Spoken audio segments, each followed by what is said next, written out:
What's up, my friends, and welcome to the Board Game Design Lab. Today, got an episode from way back in May of 2019, and I'm talking to Elizabeth Hargrave about designing an engine builder.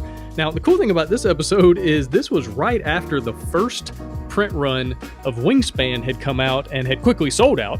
But this is before, she sold 1 million copies, before she won the Spiel des Jahres and being the best game of the year, before all the other awards and accolades, and just an incredible run of one game just having a massive impact on the industry, on gamers around the world, and on a lot of people. And so it's just really cool to go back and listen to her chat about obstacles she ran into while designing the game. And we get into her personal design process. We talk about how Wingspan actually wasn't an engine builder at the start. She had a whole different idea, totally different vision for the game, and it just kind of evolved and turned into an amazing engine builder. And we talk about designing engine building games in general. We talk about how to layer concepts on top of each other. We talk about how to balance the game so that people can't just run away with a lead. If they get a really good engine going, they can't just win 1 million points and win the game without anybody able to stop them. We talk about creating interesting choices and balancing different winning strategies, so there's not just one way to win every time and the game feels solved, that you can keep coming back and replaying it, and a whole lot more. Elizabeth, welcome to the show. Thanks for having me. I am so glad you're here. Before we got started, we were joking about how we've been trying to make this happen for a while, and we've been just like ships in the night, just passing, and it's just never worked out schedule wise. And I'm so excited to have you on the show. Wingspan, it's you might say it's doing pretty well. Yeah, you could say that sold out, anywhere and everywhere. And so congratulations on Wingspan. I'm just super excited that you're here. Yeah, it's been a wild ride the last few months. Yeah, definitely. Now, it's funny, I was talking to somebody the other day about games and how, gaming is weird. Like, you just can't guess a lot of times. You can't, speculate or figure out what's going to happen next. Because if someone had said, first of all, Stonemaier Games is going to come out with a game about bird watching and birding, I'd have been like, yeah, okay. And then if you had also said, and that game's going to go, be wildly popular, be super highly rated, and sell out before the pre-order is even done, I'd be like, yeah, okay, whatever you say. And then here we are in that world where this incredible, amazing game you've created is just sold out, and it's about birds. And so I just love the diversity in gaming right now. It's just, we're in amazing times. Yes. Yeah, there's been just a great explosion of themes over the last few years. It's been exciting to see. Yeah, definitely. Now, are you an avid bird watcher? Where did the whole bird theme come from? I am, yeah. I've been an outdoorsy person all my life and got into birding more recently. Although I always had a pair of binoculars and a field guide, but I'd say maybe about 10 years ago really started putting effort into learning the birds and going out specifically birding. Yeah. Very cool. Well, I'm glad you were able to take that passion, that hobby, that, all those things that you love about that, and turn it into a game that's, doing really well. And so actually let's kind of get more into that. Tell me who you are, just in case people haven't heard of Wingspan, haven't heard of Elizabeth Hargrave. Who are you? How did you get into game design? All that kind of thing. Sure. I live outside of Washington, D.C. I moved here to work for the federal government many years ago, and now just do freelance consulting on healthcare policy mostly at sort of the federal level here in the U.S. And I've been playing hobby board games, since about 2005. Mm-hmm. And Wingspan was my first game idea, and it really came out of a conversation that I was having with folks that I play a lot of games with about our dissatisfaction in sort of the themes that were available, especially at the time. This was maybe 5 years ago now. I think it has gotten better, but some other people must have been having the same conversation around the same time. But yeah, I just started messing around with the idea, and it took a long time to really gel. But once I got started, I was kind of hooked. Yeah, definitely. And then you submitted it to Stonemaier Games, and that was back in 2016, right? Yeah, at Gen Con in 2016. I went and pitched it to several different publishers, and Jamie's the one that decided to take it on. Well, I would say that was a good move on his part. And then I know it's been a long development process to get it to where it is now, but it's just, congratulations on all the success so far. Thanks. Yeah. All right. Well, let's jump into engine building games. Let's get a good working definition. What do you think? Like when someone says engine building, what does that mean exactly? To me, it's a game that has an element where you are acquiring or building things during the game that are then going to help make you better at doing the core actions in the game. So, in Wingspan, if you consider the core stuff being that you need to get more food, you need to get more cards, and laying eggs, which are points. You're building things throughout the game that make you better at doing those three things. And so, where your actions might be super simple at the beginning of the game, by the end, you might have these epic turns where you're, picking up 5 cards and scoring a whole bunch of points, all because of the things that you built throughout the game. Yeah, definitely. And the cool thing about engine building games is I feel like they can be combined with so many, maybe every other type of mechanism. If you think about Dominion, okay, it's a deck builder, but you're also building an engine with this deck that you're creating. Right, you're trying to build an engine to have these amazing turns, like you're saying. What are some of your other like favorite engine building games?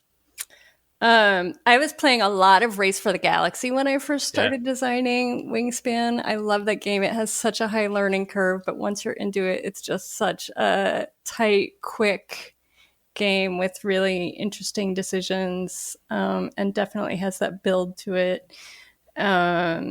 Splendor is like this pure little, like, there's hardly any theme. It's just you're getting stuff to get more stuff. Gems get you more gems. Terraforming Mars is a much more on the much more complex end of engine building. Those are some of the ones that I've played the most. After Wingspan came out, people compared it a lot to Imperial Settlers and 51st State, which I've never played either of them, but I've looked at them and gone, oh yeah, sure, I can see that. Deus is another one, there's definitely little pieces of Deus in Wingspan. Gizmos is one that came out recently, right? yeah, definitely. Yeah, there's so many. Very pure engine building. Yeah, it's a very satisfying set of mechanisms because number one, people just like to build stuff, right? You like to feel like you've accomplished something and made a thing that benefits you. And it's just such a nice arc to the game that you start out super simple and you end up feeling just awesome. Yeah, for sure. And that kind of leads into my next question is why? Like, why are people so attracted to these games? And I think you're right on point. Like, people love to build stuff, first of all, but they also love to build things to prove that they're smarter than the other people around them, right? If you think about like what major sports are, like an NFL team or NBA team, that is an owner and a general manager saying, we're going to build the best engine. We're going to get these players and put these parts together. And we're going to make them work together to the point where we win a championship and you don't, right? That's an engine building, or NASCAR is obviously literally building an engine and putting it in a car and trying to go faster than the other cars. And so, like, what are some other reasons you think why people are just so drawn to engine building in general, but especially in games? And we talk a lot about interesting choices in games, right? Like you always want people to have interesting choices. And I think the fact that within most engine builders, there are things that are better for you sort of early game and late game, and like being able to discern that and decide when you're flipping to the like late game, just generating points, like that makes for a really interesting set of decisions within the game. And they also lead to asymmetry pretty quickly, except in cases like Splendor, where it's just like everyone's basically doing the same thing. But Splendor only has like 4 rules. The whole game is 4 rules, so there's only so much you can do. But in a lot of engine building games, you're pretty quickly you're going to start going down one path because of the things that you have started putting into your engine, and the people you're playing against will have started down another path. And some games start you out with some starter stuff that makes that happen even from turn one. But even if a game doesn't have asymmetrical starting positions, it just sort of naturally leads to asymmetry, which is then makes the game feel more replayable, and all the benefits that come along with asymmetry, where you don't feel like you're always everyone's always doing the same turn over and over kind of thing. Yeah, for sure. And I think overall, like, people love games for two reasons. One, you just mentioned, they love choices. I want to make choices and have the opportunity to make better choices than my opponent and ultimately win the game. And people also love puzzles, right? And trying to figure out the puzzly nature of things. I think engine building games give players an opportunity to take these pieces and then puzzle them together in a way that's better than the person next to them. But it's not like, A and B have to go next to each other. I mean, you could put A next to F. I could put A next to Z, and it's a matter, like, there's no necessarily wrong answer a lot of times. It's just like the better answer. And I feel like it gives people this opportunity to kind of puzzle out things and do it better than the other people sitting next to them. Yeah. And this isn't universally true, but some engine building games, like I think Wingspan does this well, I think Gizmos does this, they start out so simply and then ramp up, in a way that can make the game feel very accessible. Because your first few turns where you're figuring out how the game works, there's not a ton going on. Yeah. And then by the time you've started building things, you're sort of learning how it all works as you go. And I think that gives people an entry point. Now, if they're having to face a lot of complex decisions about what to purchase to put into their engine, then that makes it less accessible. But I think certain styles of engine builders make their games fairly easy to learn. Yeah, it's a great point. And the player actually kind of gets to learn as the game goes, as opposed to having to learn everything at the beginning, right? There's so many games where you have to read the whole rule book, otherwise you can't even start. But with engine building, it's like, okay, you have to know the basic rules, obviously, but you're going to be adding complexity over time as opposed to adding it all at the same time at the beginning. That's a really good point. Yep. All right. So one question I get all the time, people send me emails, especially new designers, people just getting into the hobby, is where to start, right? They're overwhelmed. They sit down at their table and they've got all these ideas. They've got all these things written down in their notebook and they want to make a prototype. They want to get, going, get started, and they have no idea where to start. And they're just overwhelmed. And I can imagine with an engine building game, it's doubly so, right? There's so many systems and so many things working off each other and combos and things to think about. So, like, tell me your process about, like, where do you start with games in general, but especially in this style of game? So for games in general, you have to just stick something on paper and start moving pieces of paper around and play against yourself until, like, the thing that was in your head actually, or the thing that's on the table actually resembles what was in your head, right? Which usually my first attempt does not at all.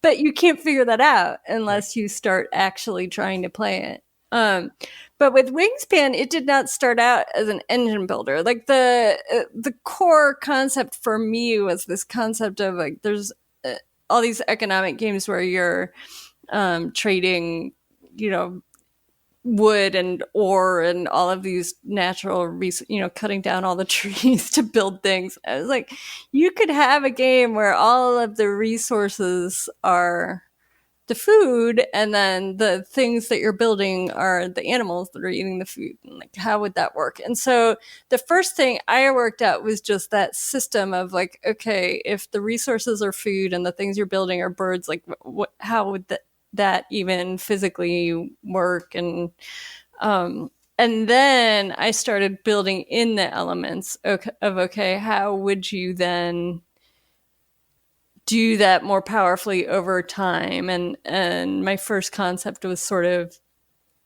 that you were building up this nature preserve, and the intermediate step between no engine building and where it ended up was that you were much more obviously sort of literally building a park and investing in, like, the infrastructure of the park and doing things to restore the grasslands or to create nesting programs for your birds and things like that. And that all worked, but then sort of went from there to, okay, but people really just want to interact with the birds. Like, that's the core engagement of this game. And so how can I take these sort of building, these things that make the game feel like it builds, and how can I make those all just come from the birds themselves? And so that's some of the birds already had powers, but that from there sort of really ramped up the concept of the powers on the birds and those activating and the concept of the number of birds in each habitat also influencing how many times you can do the action that's associated with that habitat, right? So it's sort of there are three separate engines. There's your forest, which is the food. There's the grasslands, which are your eggs, which are points, and there's the wetland, which are cards. And each one of those basically has two layers of engines. So just by having more birds in each habitat, you get to do more of the action that's associated with that habitat.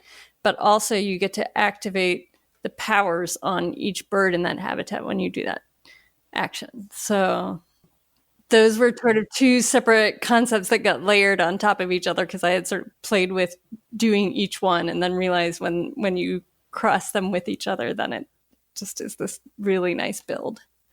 Yeah, very cool. And so whenever you decided, okay, let's just make it birds. Let's not worry about the park. Let's not worry about the woodlands, all these different things. It's just going to be birds. Did you already have the idea for these three main, areas that the birds would fall into, and then went into the deeper system? Okay. And so then did you have the deeper systems, or did that kind of flow out of figuring out, okay, we're going to do these three core mechanisms, and then we'll go deeper from there? So I always had the three habitats, and the concept of aligning the habitats with the three main actions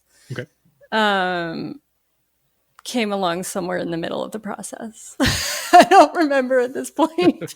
Right. It's been a minute or two since you've been working on this. But that wasn't like from the inception. So the birds I had always sort of sorted, and actually at first I had a fourth habitat. Now that I think I had sort of like birds that can live in the town. Ah, okay. But yeah. Gotcha. And so was there an extra action that you just cut that whole action from the game? No, so that's what I'm saying. At the beginning, I didn't have them associated with actions. Oh, gotcha. And at some point, that was one of the first sort of engine building pieces that I added in, was associating them with actions and then trying to have the number of birds that you have in that habitat affect how well you do at that action. It wasn't until fairly late in the development, after it was signed, that we came up with the player mat and sort of the exact speed that your engine builds based just on having the bird cards in each habitat. And that was one of the main levers. It's hard to figure out, man, like how fast do you want people to ramp up on things? Right. And like you were saying earlier, everything is sort of interconnected, and it's a lot of trial and error. At least it was for me. Yeah, for sure. And that's something I want to get into in a minute when we talk about playtesting, because these games are bears when it comes to playtesting. But let's wait on that. I want to ask you a couple of things before we travel down that road. Now, one thing I love about your game is, if I'm not wrong, now I haven't been able to play it because it's sold out, and so I haven't been able to obviously pick up a copy. It definitely hasn't come to the game stores in Honduras. Yeah. And so let me ask you about this. The birds in the game, they're all different. Right? Don't they all have different powers and stuff? Okay. And how many birds are in the game? I mean, some of the powers repeat, but every bird, the cards are all different. Yeah. And how many birds are there? 170.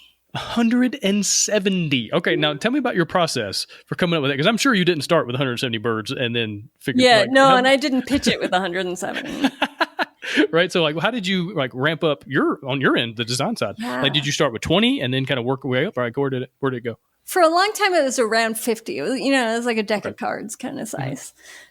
And it was really actually Jamie that wanted to push it. And this was, after Terraforming Mars had come out, and that game has such an awesome, huge deck of cards. And you're always feeling that, you can make it through many games of Terraforming Mars and not ever see the same set of cards. And that's just really fun. And so we sort of talked about, wouldn't that be awesome to do? And I was like, sure, more birds, great. But coming up with all the powers for them was no joke. Yeah, it took a minute. So is it mainly a replayability factor you guys are thinking about?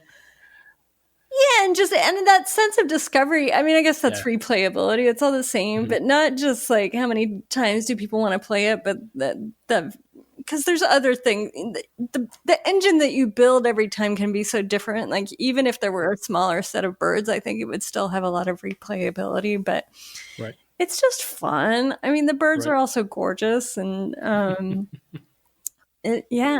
Yeah, the art's amazing for sure. Now, one thing I've just thought about, when you have this many cards, then that creates, all right, so sometimes an engine builder, like a game can be solved where a player knows, all right, on this turn, I need this card, on that turn, I need that one, and they know the exact engine they're going to build. But when you have so many cards and so many where you're not going to see them all in one game, players can't necessarily do that. They can't think, okay, I just need this card and this card and this card, and then I'll do my engine, and then I'm going to win. Yeah. Then I'm going to guaranteed 88 points no matter what. And you can't do that because you have so many cards. So it kind of protects your engine from being solved overall. Am I right?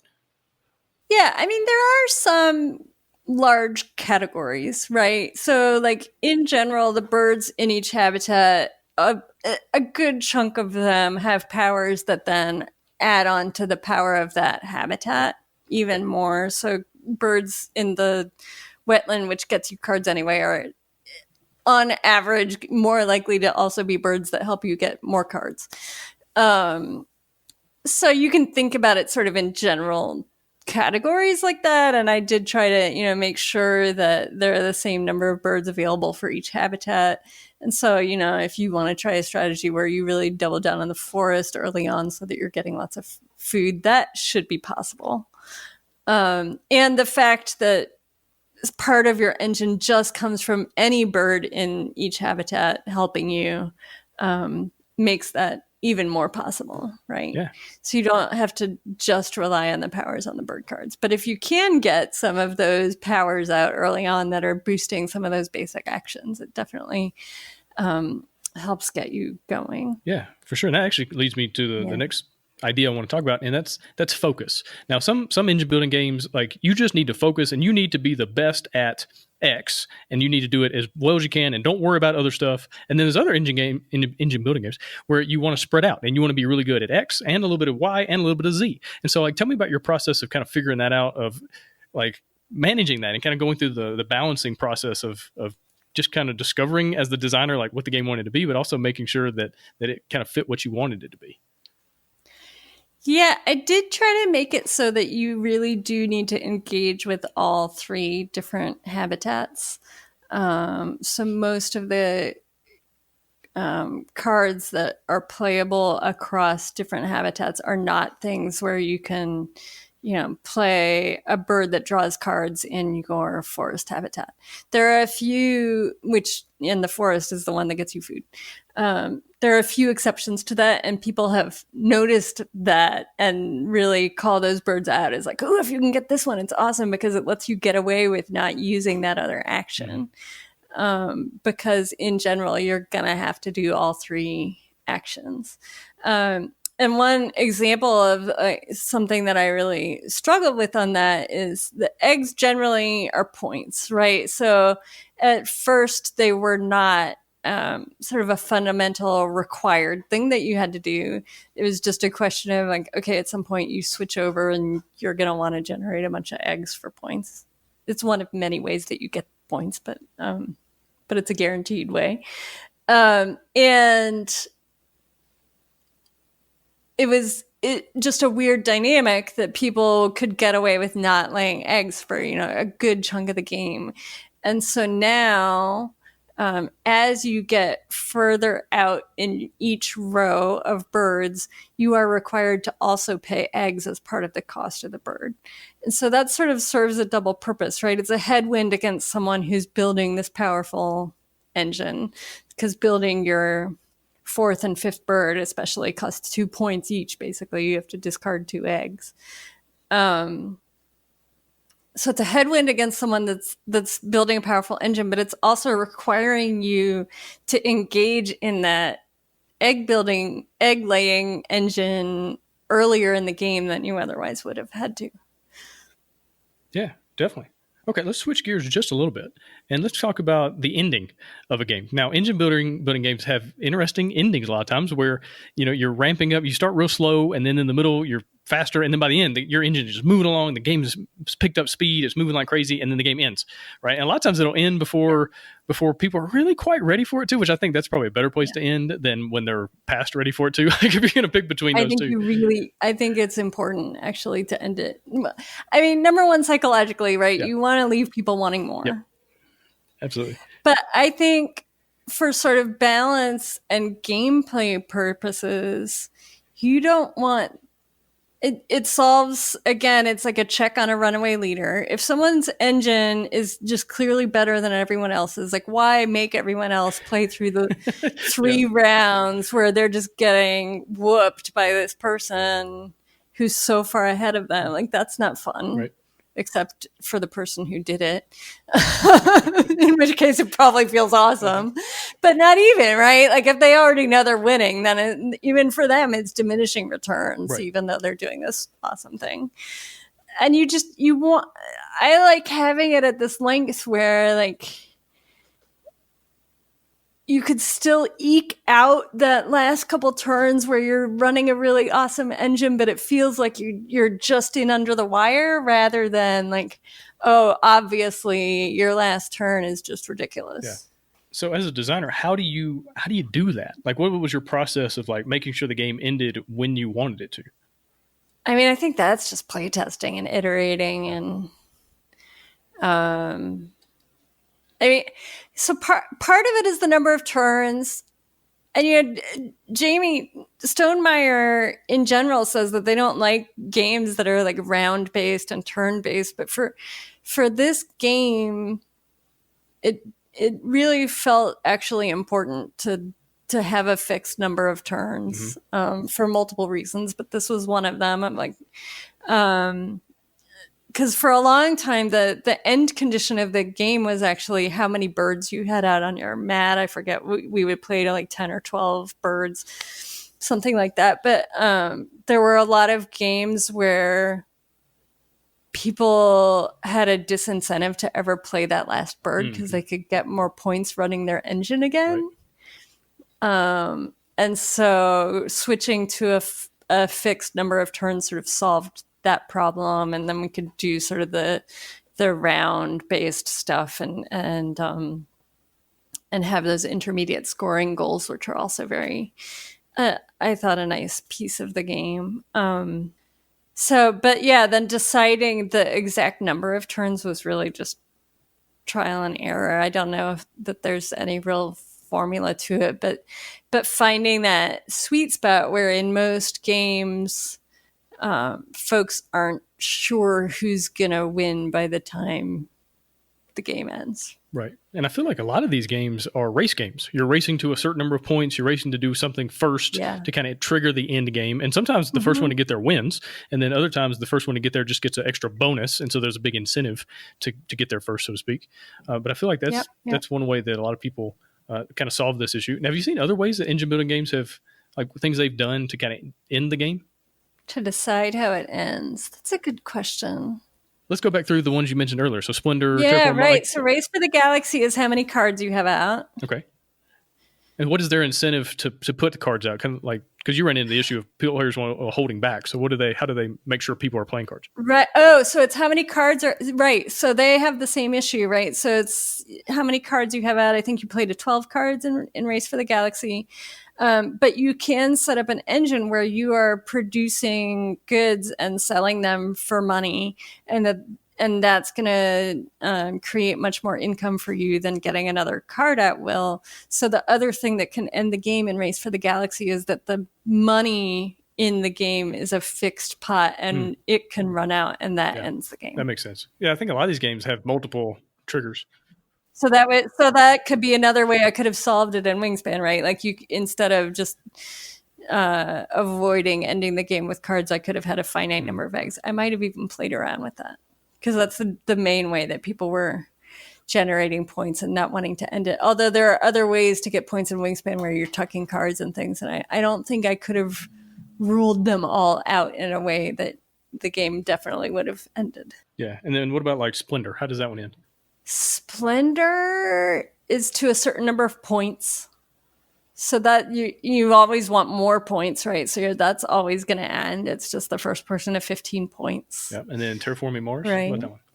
Terraforming Mars, there's all these different systems, right? And it's when they're all past a certain point, right? Like the oxygen level has to be high and the water all has to be on the board. So that's definitely a much more complex system. Right. But those are all things that give you points. There's always an incentive to do them. And there aren't a lot of other ways that you're getting points. So I don't think you would ever choose to not do the thing that ends the game. Right. And I think a lot of these types of games, they have multiple triggers, right? They found the same issues you did, and they said, well, here's what players are doing, so let's also add this other system in there to make sure the game ends when it needs to and doesn't last 30 minutes or an hour longer than the experience should. And so I think that's another good thing to come up with as you're designing these games is realize player psychology. And like you're saying, there are going to be certain incentives that they're just like, I'm going to not lay that last card down because I can get 10 points doing this, and I'm only going to get 5 points doing that. And so they're going to think through those. And so you have to figure out a system to kind of encourage them, or at least the game just ends. Right? And then after a certain number of rounds, it ends. Or all the eggs are gone, all the points are gone, all the money's gone, the game ends. Okay, cool. And so you have a finite set. The game's going to end, period, here, or you can end it a little bit earlier. Yep. Well, cool. Let's talk about some other obstacles and challenges. What else sticks out in your mind? You mentioned a little bit runaway leaders, so I want to kind of get your thoughts on that. But so runaway leaders as an issue, any other obstacles that showed up in the game design process? I mean, I think one key one that we've also touched on is just that a key component of most engine builders is that you're making these nice little combos out of the things that you're putting in your engine. It is really hard to play test enough to see all of the potential combinations, especially when you've got 170 freaking cards. right. With a trillion different possibilities, right? Just the insane number. So, I don't think we ever saw the possible. I mean, you can't see all the possible combinations, but like I said, they're sort of falling into categories, and you can see the implications of different things and understand how most of them work. But if I could have gotten in another 100 playtests, I probably wouldn't have turned it down. Yeah, absolutely. I think assigning values and costs to things is really hard because the value of things changes during the game. So there are things you might add to your engine that when you use them generate a fixed number of points. And that's one kind of engine building, right? Like every time you run this piece of your engine, you just get a point. So you want to do that over and over. But there are other things that you can add to your engine that might get you more resources that let you add more stuff to your engine. And over time, if you get those out early, even though that's not in and of itself points, it can end up getting you more points over time. So and then you have, like in Wingspan, there are just cards that are worth a lot of points that don't do anything else for you. They don't build your engine, except to the extent that they're filling up a spot on your board, which inherently helps you. But so you have these things that are better early game, better late game. You just have to pick a point in time in the game. Like I just said, okay, I'm going to assume that each card is going to get used X number of times after it gets played. And how much stuff does it give you if it gets used that number of times? And that's how I'm going to value it in terms of what it should cost versus how many points it should give you. And that is totally imperfect. And there are some cards that are, if you get them early, they're super awesome compared to what they cost. And if you get them late, they suck, and vice versa. And that's just always going to be true in this kind of game. Now, there are some games that will put the cards or the tiles that you're drawing into categories, right? So like Suburbia, you start out with the super simple tiles that are sort of always, or most of the time, adding to your income. So they're guaranteed to help you ramp up over time. And then there are other things that are in the late game pile that are much more expensive, that are just giving you points. So different games deal with it in different ways, but a lot of times you just have to go with something and play test it and make sure that, given that you have to pick one point in time for setting the value of something, You have to then make sure that those things come out early in some playtests and come out late in some playtests, and that they don't feel broken when that happens. That they're sort of within a range where, okay, I can get a really good deal on this because it's early or late, but I can't exploit it so that if I get this card on the first turn of this game, I'm guaranteed to win. Right. So I definitely did things where I stacked the deck for playtests to have some of that happen. You can't guarantee that people will actually play the cards that you put early, but there were cards that I wanted to double check that they were okay early game. Yeah, it's a really good point, because there's a lot of games that have the designer has said, okay, if these cards come out too early, one, it might not be fun. Like if it's a card that only gives you points and doesn't really help you build anything, okay, well, you don't need that at the beginning. You need something to help you build the engine, and so they put that in the C pile, the C deck, to just ensure that it comes out at the right time, quote unquote. And so, yeah, I think you have to really just figure out, like, what kind of game do you have? What kind of cards do you have that do that? But I love what you're saying. A lot of times it's just you guess at the beginning and then you go from there. I think there's so many designers, especially new designers, that want the magical formula. They want the magical system that you don't have to do as much work, right? If you just tell me the algorithm, then I don't have to play test as many times. It's like, it doesn't exist. The only answer is more playtesting and then taking notes and figuring things out and changing numbers and realizing, oh, this card, if it comes out too early, it's going to really almost be a guaranteed win for certain players in certain situations. Okay, well, how do we fix that? Like, there's no magical bullet. Yeah, I mean, to be clear, there is a formula. There's a lot of math, but you don't necessarily know what goes into the formula when you start. Yeah, absolutely. Well, let's keep talking about playtesting. What were some of the other issues that popped up, or other things you learned during the playtesting process? This is something that bothers me playing some engine builders. It can be really hard toward the end of the game when you have a lot of stuff going on. It can be really hard to keep track of what all of your powers are and whether you have activated them or not. That's something I felt in Gizmos a little bit, not to pick on them. It's a great game. But for me, like, you're jumping around from column to column and you have to kind of remember to activate this because you just did this. And then when that causes you to do some other thing, then you have to remember to look in the other column. And if you're jumping around a lot, it can be hard to keep track of. In Wingspan, the way we dealt with that, so you're activating the birds in one particular row, and at some point fairly late in the process, we added the action cubes as a result of having decided to have a fixed number of rounds and needing to track how many turns you take.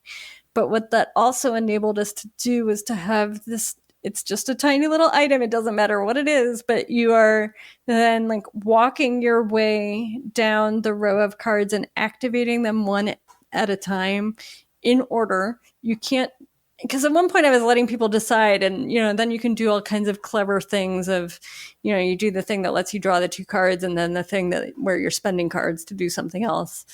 But if I was finding that if you let people go out of order, they would want to backtrack and do things in a different order and get all confused, or they would forget to do one of them. Like, there was something just really pleasing about, like, okay, you're just going to do them one after another, and it's all going to make sense, and you're going to know exactly when you are done and not have any doubt of whether you have done everything.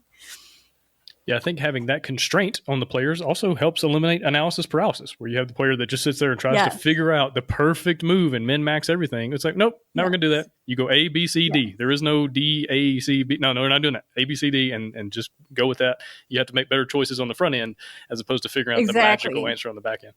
Exactly. The decision-making is about building the engine and not the order that you're running it all in. Yeah, definitely. Anything else that popped up during playtesting?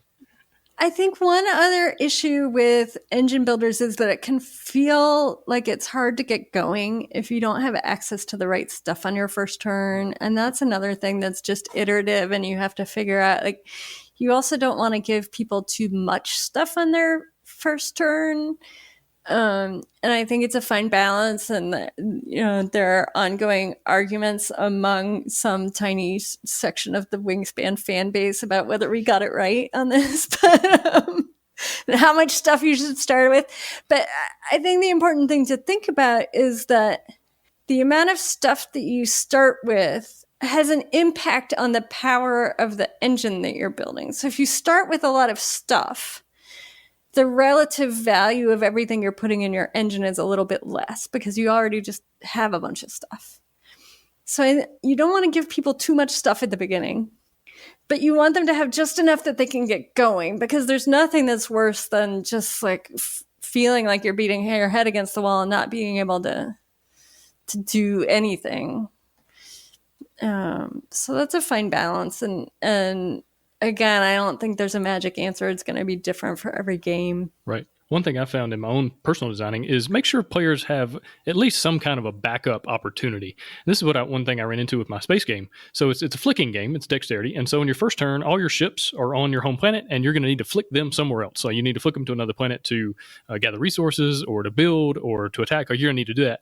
But if you have a really bad flick, like if you have a really bad move action and you just miss, and your ships are out there in the middle of space, on your second action, you've got nothing to do. And so that was some issue I ran into in playtesting. And so I made it where players start off with enough resources where they can do an upgrade action. So if they can't do anything else, they can at least on their first turn upgrade and move on, create, make a better ship, or make a, do something, anything, right? Which is better than, I guess I just have to pass, which is no fun at all. And so giving a player just some kind of a backup opportunity to do something, it goes a long way.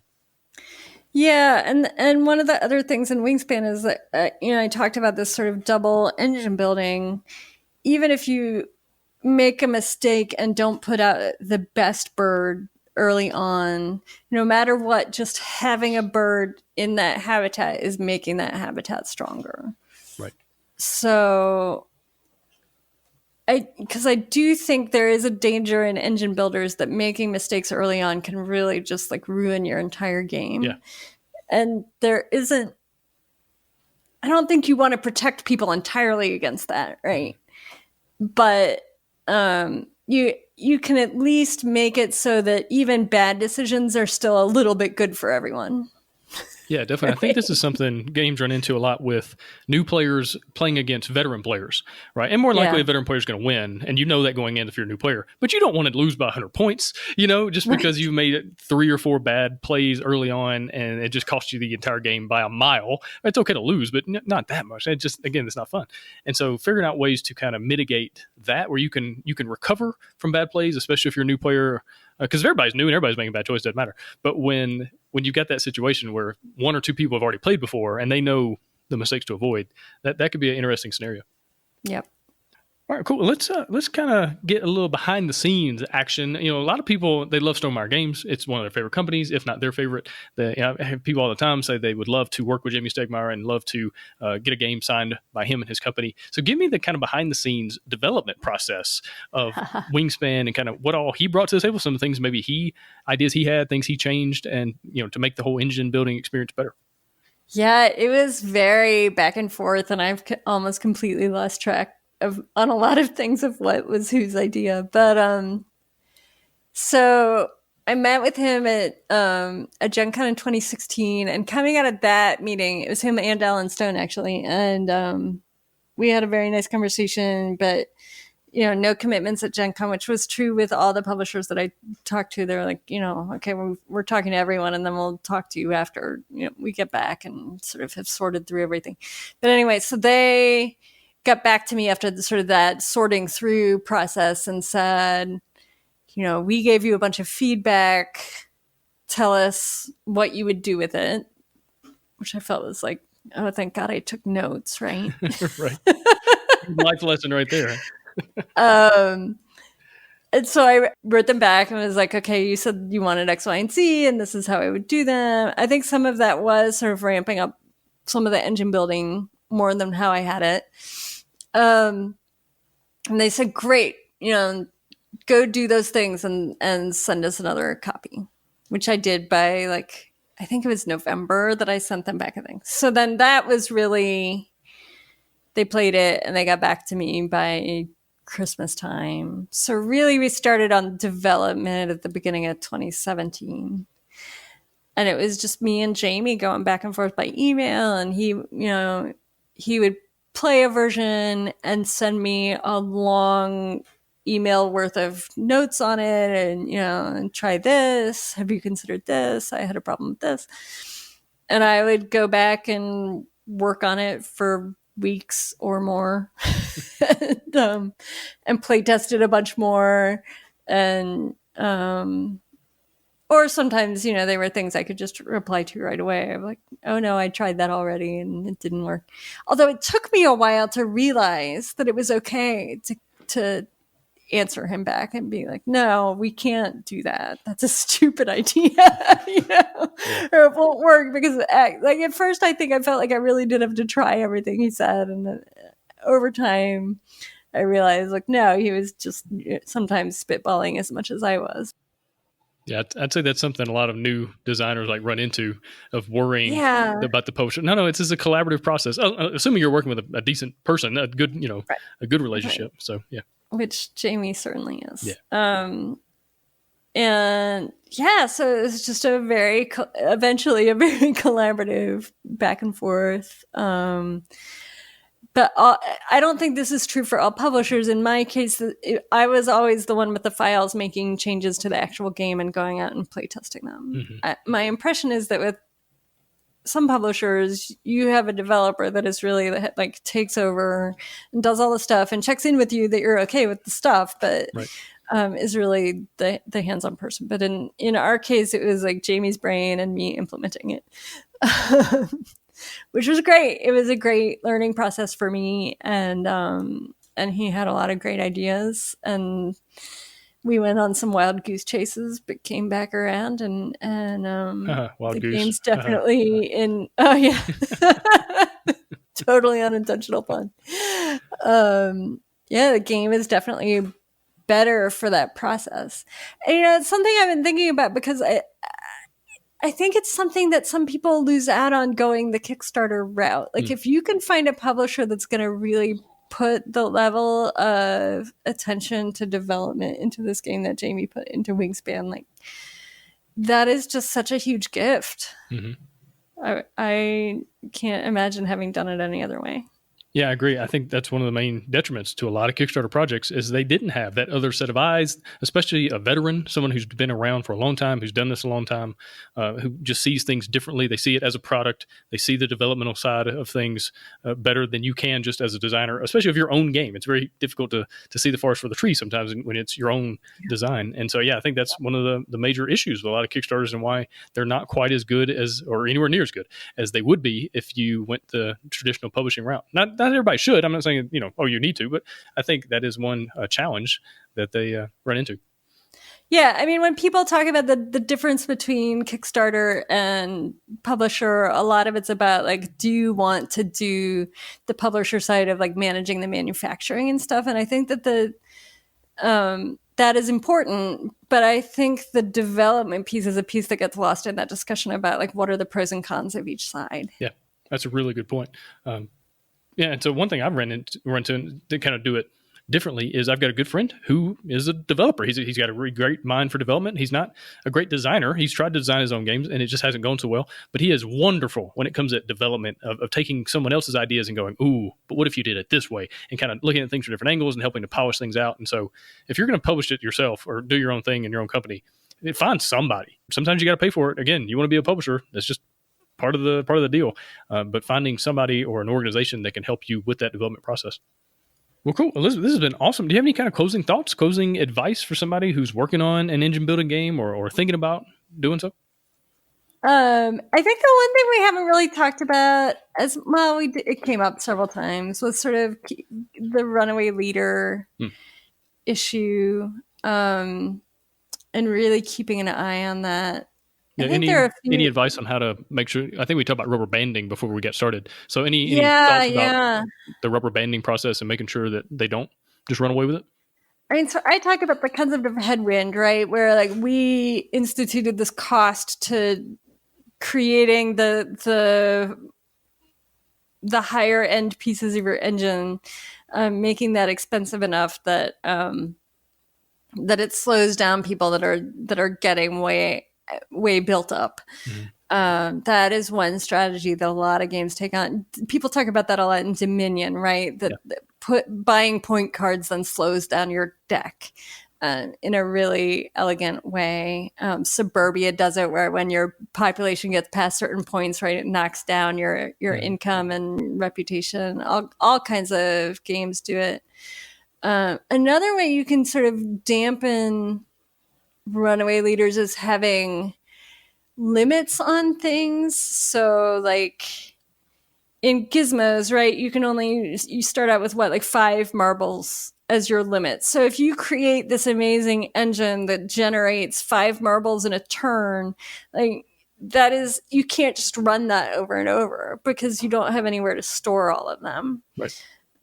So hand limit, we ended up not feeling like we needed hand limits or food limits in Wingspan, but the bird cards do have limits on how many eggs they can hold on them, which is intentionally like a little way that you can't just do eggs over and over and over to get points because you will run out of space for them. What are other ways you can slow down the leader? In general, it's my preference to slow down the leader more than to give out freebies to the people that are behind, which is another thing that some games do. Right. But I hate that feeling in games that like I should actually intentionally play suboptimally by like the larger picture of what the game wants me to be doing, because the optimal move actually is to be in last place and get the free stuff. Right. Like that's just a super weird, uncomfortable feeling to me. Like I want everything in the game to be pointing in the same direction, not like sending these mixed messages about what I ought to be doing. So I really strongly prefer slowing down the person in front more than giving free stuff to the person in back. Yeah, definitely. Yeah, I think those are the main categories, in addition to what we were talking about in terms of sort of reducing the impact of bad decisions or mitigating that a little bit, so that you don't get someone running away with it as much. But I do think that's one of the absolutely the biggest risks with engine building is sort of getting everything to the point where like you can have games where you have this amazing successful engine, but where everyone still feels like they're in the game. Absolutely. Well, awesome. Well, Elizabeth, again, really glad it finally worked out for you to come on the show. Yes. And this has been great. This has been super informative. I have learned a lot, especially this engine building game is not a style I've really delved into. One of the reasons because there's so many things to think about and so many things to do. And so I've learned a lot. And so I really appreciate your time, really appreciate you coming on the show. And good luck with Wingspan as the other print runs finally get out there and people can finally get their copies. It's been sold out for a little while. And so I'm excited to see it get into more and more people's hands on more and more people's tables. And so good luck with that and good luck with everything else you got going on right now. Thank you.